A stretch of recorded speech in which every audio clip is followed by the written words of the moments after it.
नमस्कार मंडळी, आज मी बनवत आहे भरले कारले।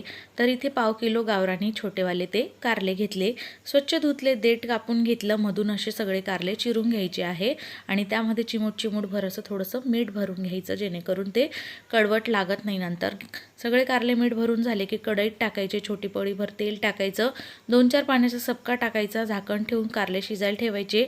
वाटीभर शेंगदाणे भाजून साल काढून खलबत्त्यात जाडसर कुटले, त्यामध्ये आता खलबत्त्यामध्ये 10-12 लसूण पाकळ्या, 2 चमचे लाल मिरची पावडर, थोडीशी हळद, धना पावडर, जिरं, चवीप्रमाणे मीठ टाकून हे पुन्हा कुटायचं, जाडसरच ठेवायचं।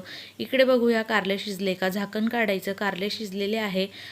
कारले ताटामध्ये काढून थंड करून घ्यायचे, हलक्या हाताने पिळायचे, सगळे कारले पिळून घ्यायचे, जेणेकरून कडवट होत नाही, त्याचा रस निघून जातो। आता सगळ्या कारल्यांमध्ये कुटलेला शेंगदाण्याचा मसाला भरून घ्यायचा। सगळे कारले भरून झाले की गॅसवर कढई ठेवायची, 1-1.5 पळी तेल टाकायचं, सगळे कारले त्यामध्ये असे व्यवस्थित ठेवून घ्यायचे आहे आणि लो टू मीडियम फ्लेमवर आपल्याला हे मस्त दोघी साईडने असे कुरकुरीत करायचे आहे। वरून पुन्हा थोडंसं तेल टाकायचं गरजेप्रमाणे आणि दोन्ही बाजूने छान खमंग खरपूस कारले असे करून घ्यायचे आहे। बघा, खूप छान लागतात अशा पद्धतीचे कारले, कडू होत नाही। मला हे माझ्या सासूबाईंनी शिकवलेले आहे।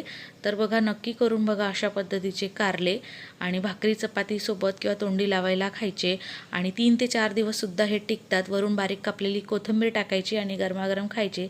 रेसिपी आवडल्यास लाईक शेअर सबस्क्राईब करा। धन्यवाद, भेटू पुन्हा, बाय बाय, सी यू।